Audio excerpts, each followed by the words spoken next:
ఒక్కసారి కొమ్మూరి గోల్డ్ కి కాల్ చేయండి. తాకట్లో ఉన్న మీ బంగారాన్ని విడిపించి మార్కెట్ ప్రైస్ కి వాళ్ళు కొనుక్కుని మిగతా డబ్బులు మీకు ఇచ్చేస్తారు. హాయ్ హలో నమస్తే, నేను మీ కట్టా కార్తీక్. భారత్ మాతాకి జై. సరే, మనం మే 2వ తారీఖు అమరావతిలో ప్రధాని నరేంద్ర మోడీ గారి చేతుల మీదుగా అమరావతి పునర్నిర్మాణ పనులకు శంకుస్థాపన మనం చూసాం. అయితే ఆ కార్యక్రమాన్ని అడ్డుకోవడం కోసం కొంతమంది దుష్టశక్తులు కావచ్చు, లేదా రాక్షస మనసుతో ఉన్న వాళ్ళు కావచ్చు, ప్రయత్నం చేశారు, కొన్ని కుట్రలు పన్నారు అనేటువంటి విషయం ఒక్కొక్కటిగా బయటపడతా ఉంది. మీ అందరికీ తెలుసు, అమరావతి పునఃప్రారంభ సభ జరిగిన తర్వాత, మోడీ గారి సభ అయిపోయిన తర్వాత అమరావతిలో 2 అగ్ని ప్రమాదాలు జరిగాయి. అక్కడ ఉన్నటువంటి పైప్ లైన్లు తగలబడిపోయాయి, పెద్ద ఎత్తున మంటలు వ్యాపించాయి. దాన్ని ఆపడం కోసం ఫైర్ ఇంజన్లు కానీ అధికారులు కానీ చాలా తిప్పలు పడేటువంటి విషయం మీ అందరికీ కూడా తెలుసు. ఎందుకు జరిగాయి, అగ్ని ప్రమాదం జరగడానికి ఉన్న కారణాలు ఏంటి అనేటువంటి విషయాలు ఇప్పుడు ఎంక్వైరీ చేస్తూ ఉంటే అనేక విషయాలు బయటపడుతున్నట్టు తెలుస్తూ ఉంది. కొంతమంది వైసీపీ కార్యకర్తలు, వైసీపీ నాయకులు ఈ పైపులకు నిప్పి పెట్టారు అనేటువంటి విషయాలు తెలుస్తూ ఉన్నాయి. ఎందుకంటే ఈ సభను అడ్డుకొని తీరాలి. ఈ నిప్పు పెట్టినటువంటి ప్రాంతం ఏదైతే ఉందో వాస్తవానికి మందడి ప్రాంతంలో ఉంటుందంట. అది ముళ్ళ పొదల్లో ఉన్నటువంటి పైప్ లైన్స్కి మంట పెట్టడం జరిగింది. మంట పెట్టారు అంటే విషయాన్ని ఇప్పటికే అధికారులు కొంతవరకు ధృవీకరించారు. ఎందుకంటే 200 డిగ్రీల సెంటీగ్రేడ్ ఉంటే తప్ప ఆ పైపులకి మంట అంటుకునేటువంటి అవకాశమే లేదు. మరి ఎలా ఆ పైపులకి మంట అంటుకుంది, ఇప్పుడు దాని మీద ఎంక్వైరీ నడుస్తూ ఉంది. దానికి ఎవరు పెట్టుంటారు, ఆ దగ్గరలో ఉన్నటువంటి సీసీ కెమెరాలన్నీ కూడా పరిశీలిస్తున్నారు. ఎవరు ఇటువైపుగా తిరిగారు, ఎవరు మంట పెట్టేటువంటి అవకాశం ఉంది అనేటువంటి విషయాలు ఎంక్వైరీ చేస్తూ ఉన్నారు.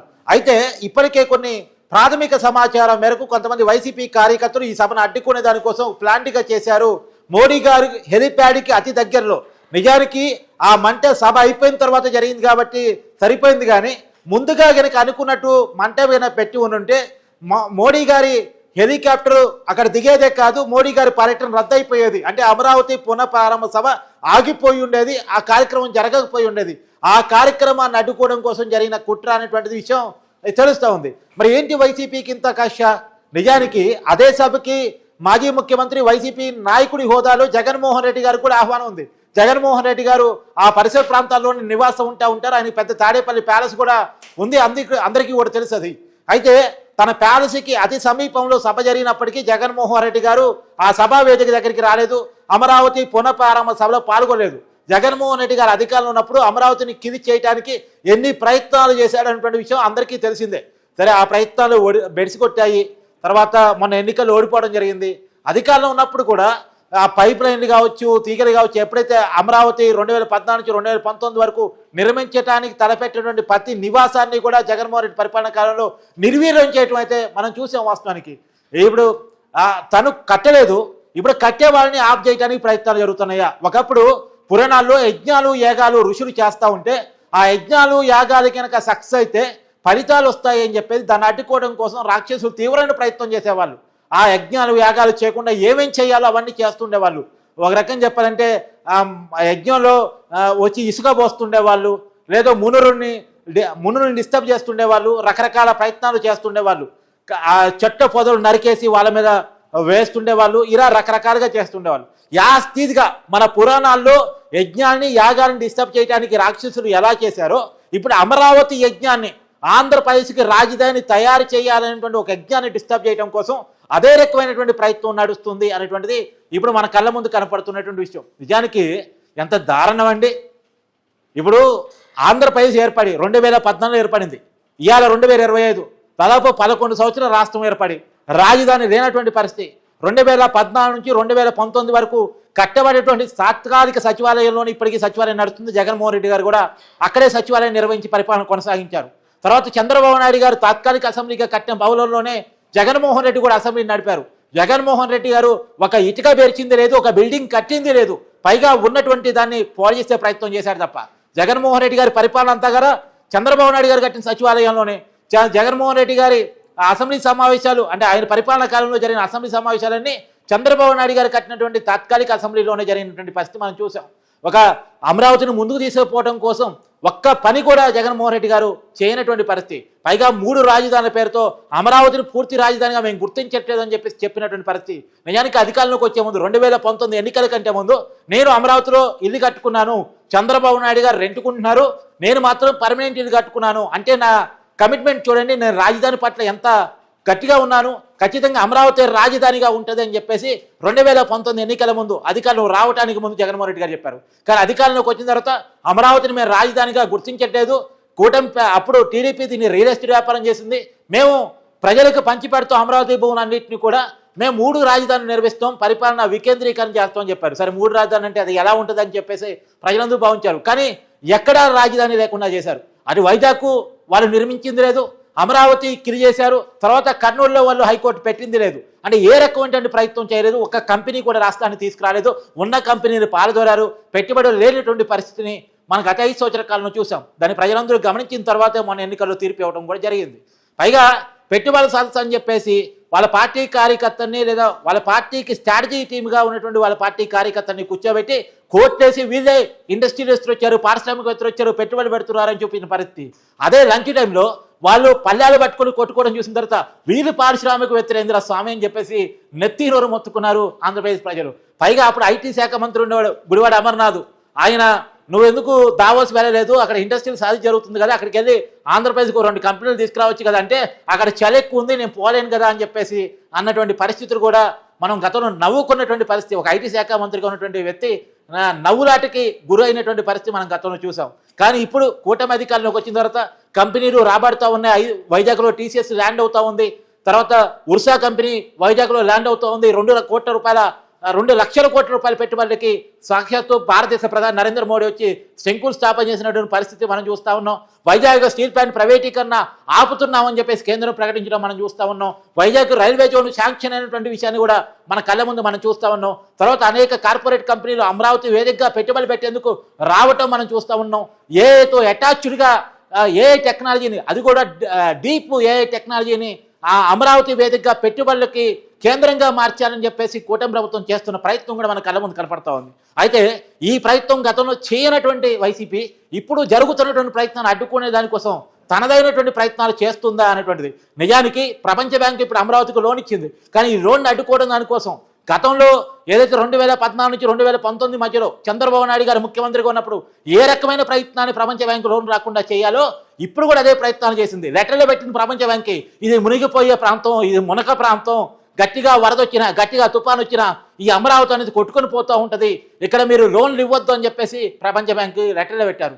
కానీ ప్రపంచ బ్యాంకు అన్ని విషయాన్ని అవగతం చేసుకొని వచ్చి పరిశీలించి స్వయంగా చూసి చంద్రబాబు నాయుడు గారు హైదరాబాద్ను ఏ రకంగా నిర్మించారు, ఒక కొండ ప్రాంతాన్ని ఒక మహానగరంగా ఎలా నిర్మించారన్న విషయాన్ని క్లియర్ కట్గా తెలుసుకొని మేము లోన్ ఇవ్వడానికి సిద్ధంగా ఉన్నామని చెప్పేసి ప్రపంచ బ్యాంకు ఏడీబీ బ్యాంకుతో కలిసి నిధులు చేసినటువంటి విషయం మీ అందరూ తెలుసు. అయితే వాళ్ళు ఏమనుకున్నా అది పాచిక పారటం లేదు. ఒకవైపు ప్రజల ఆశీర్వాదం దొరుకుతుంది. మొన్న జరిగినటువంటి పట్టభద్రుల ఎమ్మెల్సీ ఎన్నికల్లో కృష్ణా, గుంటూరు, ఇది అమరావతి ప్రాంతానికి కూటమి దూరంలో ఉన్నటువంటి పట్టభద్రుల ఎమ్మెల్సీలో పట్టభద్రులు అంతా కూడా ఏకీకృతమని చెప్పేసి కూటమి అభ్యర్థిని గెలిపించిన పరిస్థితి చూసిన తర్వాత ఆలపాటి రాజా బ్రహ్మాండమైన మెజార్టీతో ఈ దేశంలో ఎక్కడా ఎమ్మెల్సీ ఎన్నికల్లో అంత మెజార్టీ రానంతగా ఎమ్మెల్సీ ఎన్నికల్లో గెలిచిన తర్వాత ఇక తాము ఏం చేయాలో అర్థం కానటువంటి పాలుపోనటువంటి సిచ్యువేషన్లో ఈ అమరావతిని అడ్డుకోవడానికి ఉన్నటువంటి ఏకైక మార్గం ఇవాళ మోడీ గారు వస్తున్నారు, మోడీ గారు రాకుండా చేయాలి, కూటమి ప్రభుత్వం యొక్క పరువు తీయాలనేటువంటి కారణం చేతనే అక్కడ ఉన్నటువంటి పైప్ లైన్కి నిప్పిపెట్టారా అనేటువంటిది ఇప్పుడు మనం ఆలోచించాల్సినటువంటి విషయం. ఇప్పుడు దాని మీద ఎంక్వైరీ నడుస్తూ ఉంది. ఇప్పటికే ఎల్ఎన్టీ ఎవరైతే రాజధాని పనులు నిర్వహిస్తున్నటువంటి కంపెనీలో ఒకటి ఉందో మాకు కోట్లాది రూపాయల నష్టం జరిగింది పైప్ లైన్ తగలబెట్టడం వల్ల, దీన్ని కావాలని ఎవరో తగలబెట్టారు, దీని మీద ఎంక్వైరీ చేసి వాస్తవాలు తేల్చండి అని చెప్పేసి పోలీస్ కంప్లైంట్ ఇవ్వడం జరిగింది.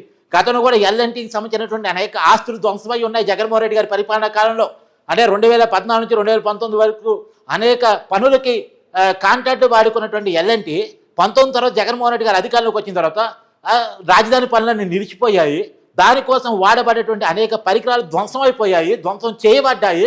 సో చాలా నష్టపోయింది ఎల్ఎన్టీ. సరే నష్టపోయినప్పటికీ కూడా సరే ఆంధ్ర రాజధానిలో మాకుంత భాగం ఉంటుంది అని చెప్పేసి మళ్ళా అదే సంస్థ ముందుకు వచ్చి పనులు నడిపిస్తామంటే ఆ పనులను డిస్టర్బ్ చేసేటువంటి పని. అప్పుడు రేపు కంపెనీలు పారిపోవాలి, మేము ఇక్కడ పనులు చేయలేం, మాకు సంబంధించినటువంటి పరికరాలను కాల్ చేస్తున్నారు, తగలబెట్టేస్తున్నారు, మమ్మల్ని పనులు అడ్డుకుంటున్నారు, ఇబ్బంది పెడుతున్నారనే కారణం చేత కంపెనీలు పారిపోవాలి, ఇక్కడికి ఎవరు పెట్టుబడులు రాకూడదు అనేటువంటి ఒక ప్రయత్నం. ఆ ప్రయత్నం ఎంతవరకు సక్సెస్ అవుద్ది? ఇప్పుడు పురాణాల్లో రాక్షసులకి గెలిచారా ఓడారా రాక్షసులు? అంతిమంగా ఓడారు. తాత్కాలికంగా రాక్షసులు కొన్ని విజయాలు సాధించవచ్చు కాక, కానీ అంతిమంగా రాక్షసులు ఎప్పుడూ పరాజయం పాలవుతూనే ఉన్నారు. మంచి ఎప్పుడూ చెడు మీద గెలుస్తూనే ఉంది. మనం చదువుకున్న నీతిక ప్రకారం చెడు మీద మంచి ఎప్పుడూ గెలుస్తూనే ఉంటుంది. కాబట్టి ఖచ్చితంగా ఆంధ్రులకు ఒక మంచి రాజధాని ముందుకు వెళుతూనే ఉంది. వాళ్ళు ఎన్ని ప్రయత్నాలు చేసినప్పటికీ కూడా అవి సక్సెస్ కావట్లేదు. ఒకేపు ప్రపంచ బ్యాంకు నిధులు అడ్డుకుందామంటే సక్సెస్ కాలేదు, ప్రధానమంత్రి నరేంద్ర మోడీ సభను అడ్డుకుందామంటే సక్సెస్ కాలేదు. పెద్ద ఎత్తున జనం వచ్చారు, అందులో మహిళలు ఎక్కువగా వచ్చారు. అది లెక్కలే చెప్తా ఉన్నాయి, మహిళలు చాలా ఎక్కువగా పాల్గొన్నారన్నటువంటి లక్షలాది మంది ప్రజానీకం వచ్చినటువంటి విషయం కూడా. కాబట్టి ఇదంతా ఇప్పుడు జగన్మోహన్ రెడ్డి గారి డైరెక్షన్లో జరిగింది అనేటువంటి విషయం మీద కూడా ఎంక్వైరీ జరుగుతుంది. ఎందుకంటే జగన్మోహన్ రెడ్డి గారి ఇంటికి కూడా అది కోటవేటి దూరంలో జరిగిన పరిస్థితి మనకు కనకనపడుతూ ఉంది. ఎందుకు మరి ఇలా చేసి ఉంటారు? ఎందుకంటే ఇంకా కేవలం అగ్ని ప్రమాదం మాత్రమే కాదు, శిలాపలకాలను కూడా పగలగొట్టారంట. సచివాలయానికి సంబంధించినటువంటి శిలాపలకాలు కావచ్చు, అక్కడ కడుతున్నటువంటి టవర్స్కి సంబంధించిన శిలాపలకాలు కావచ్చు, వాటిని కూడా పగలగొట్టిన పరిస్థితి. ఎందుకంత ఆక్రోశం చెప్పండి? రాష్ట్ర ప్రజలకి రాజధాని తయారవుతూ ఉంటే, అంటే అక్కడ జగన్మోహన్ రెడ్డి గారు ప్యాలెస్ కట్టుకొని నివాసం ఉండొచ్చు, కానీ సామాన్య ప్రజలు మాత్రం రాజధానిలో ఉండకూడదా? ఇప్పుడు జగన్మోహన్ రెడ్డి గారికి బెంగళూరులో ప్యాలెస్ ఉంది, హైదరాబాద్లో ప్యాలెస్ ఉంది, అమరావతిలో ప్యాలెస్ ఉంది, వైజాగ్లో ప్యాలెస్ ఉంది, చెన్నైలో ప్యాలెస్ ఉంది, ఎక్కడ కావాలంటే అక్కడ ప్యాలెస్ ఉంది, ఎన్ని రాజధానిలో కావాలంటే అన్ని రాజధానిలో ప్యాలెస్ ఉంది. కానీ ఒక రాజధాని నిర్మించబడితే సామాన్యుడు అక్కడ నివాసం ఉండడానికి కానీ, లేదా ఒక ఉద్యోగం చూసుకోవడానికి కానీ, ఒక అవకాశాన్ని పొందడానికి కానీ ఉన్నటువంటి మంచి అవకాశం కదా, దాన్ని ఎందుకు డిస్టర్బ్ చేయాలి? ఈ రాష్ట్రపేటగా రాష్ట్రాన్ని మంచి చేయగలిగితే చేయాలి, చేయలేకపోతే కామి ఇంట్లో కూర్చోవాలి. అంతేగాని చేసే పనిని డిస్టర్బ్ చేయడం అంటే దాన్ని ఎలా చూడాల్సిన పరిస్థితుంది? ఇలాంటి వాళ్ళని ఎలా శిక్షించాల్సిన అవసరం ఉంది? దయచేసి మీరు అంతా కామెంట్ చేయాలి. తెలుగు వాళ్ళుగా మనందరం కూడా రెస్పాండ్ కావాల్సిన సబ్జెక్ట్ ఇది. ఒకటి పని చేయడు, చేసే పనిని డిస్టర్బ్ చేస్తూ ఉంటాడు. డిస్టర్బ్ చేసే వాళ్ళని ఏం చేయాలి? మనం పదే పదే కుట్రలు పడిన వాళ్ళ పట్ల మనం ఎలాంటి జాగ్రత్తలు పాటించాలి? ఇప్పుడు మనం పక్కనే దాయా దేశం పాకిస్తాన్ మన మీద ఎలా కాలు దూవుతుందో మనం చూస్తూ ఉన్నాం. శాంతికి కట్టుబడి ఉన్నటువంటి మనం డిస్టర్బ్ చేసి మనం ఒక యజ్ఞంలో ఉన్నాం, శాంతి యజ్ఞంలో ఉన్నాం మనం. కానీ మన రెచ్చగొట్టి, మన ఇబ్బంది పెట్టి, మన జనాల మీద ఉగ్రవాద దాడులు జరిపించేసి, నిరాయుధులైనటువంటి మన ప్రజల్ని ఒక హతం చేసి ఏ రకంగా మనని కవ్విస్తుంది, మళ్ళీ రెచ్చగొట్టే మాటలు మాట్లాడుతుందో మనం చూస్తూ ఉన్నాం. అదే మన డిస్టర్బ్ చేయడానికి అంటే వారం లేనితనం. ఇక్కడ వైసీపీది కూడా అదేనా?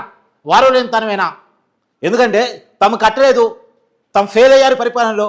కానీ చంద్రబాబు నాయుడు సక్సెస్ కళ్ళ ముందు కనపడితే రేపొద్దున వైసీపీకి లైఫ్ ఉండదు, పొలిటికల్గా లైఫ్ ఉండదు.